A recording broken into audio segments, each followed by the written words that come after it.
ಜಾತಿ ನಿಂದನೆಯ ಆಡಿಯೋದಲ್ಲಿರೋ ಧ್ವನಿ ಮುನಿರತ್ನರದ್ದೇ ಅನ್ನೋದು ಎಫ್ಎಸ್ಎಲ್ ವರದಿಯಲ್ಲಿ ದೃಢವಾಗಿದೆ.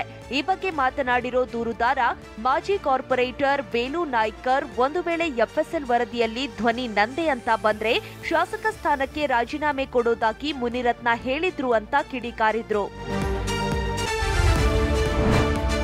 ಸರ್ಕಾರಿ ಶಾಲೆ ಶಿಕ್ಷಕನ ವಿರುದ್ಧ ಲೈಂಗಿಕ ಕಿರುಕುಳ ನೀಡಿರುವ ಆರೋಪ ಕೇಳಿಬಂದಿದ್ದು, ಅತ್ತಿಬೆಲೆ ಪೊಲೀಸ್ ಠಾಣೆಯಲ್ಲಿ ಎಫ್ಐಆರ್ ದಾಖಲಾಗಿದೆ. ಚಿಕ್ಕಿ ನೀಡೋದಾಗಿ 6 ಬಾಲಕಿಯರನ್ನ ಶೌಚಾಲಯಕ್ಕೆ ಕರೆದೊಯ್ದು ಶಿಕ್ಷಕ ಮಂಜುನಾಥ್ ಲೈಂಗಿಕ ಕಿರುಕುಳ ನೀಡಿರುವ ಆರೋಪ ಕೇಳಿಬಂದಿದೆ. ಆರ್ಟಿಒ ಕಚೇರಿಗಳಲ್ಲಿ ಮಧ್ಯವರ್ತಿಗಳ ಲಂಚಾವತಾರಕ್ಕೆ ಇನ್ಮುಂದೆ ಬ್ರೇಕ್ ಬೀಳಲಿದೆ. ಆರ್ಟಿಒ ಇನ್ಸ್ಪೆಕ್ಟರ್ಗಳಿಲ್ಲದೆಯೂ ಇನ್ಮುಂದೆ ಎಫ್ಸಿ ಆಗಲಿದೆ. ಎಫ್ಸಿ ಮಾಡಲು ಸಾರಿಗೆ ಇಲಾಖೆಯೇ ಆಟೋಮೆಟಿಕ್ ಟೆಸ್ಟಿಂಗ್ ಸ್ಟೇಷನ್ ತೆರೆದಿದೆ.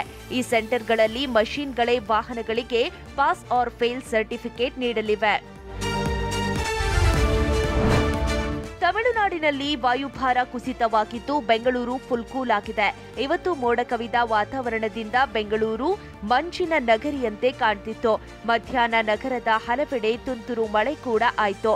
ಇನ್ನು ಬೆಂಗಳೂರು ಸೇರಿದಂತೆ ದಕ್ಷಿಣ ಒಳನಾಡು, ಉತ್ತರ ಒಳನಾಡು, ಕರಾವಳಿ ಭಾಗದಲ್ಲಿ ಮುಂದಿನ 3 ದಿನ ಮಳೆಯಾಗುವ ಸಂಭವವಿದೆ ಅಂತ ಹವಾಮಾನ ಇಲಾಖೆ ತಜ್ಞರು ಸೂಚನೆ ಕೊಟ್ಟಿದ್ದಾರೆ.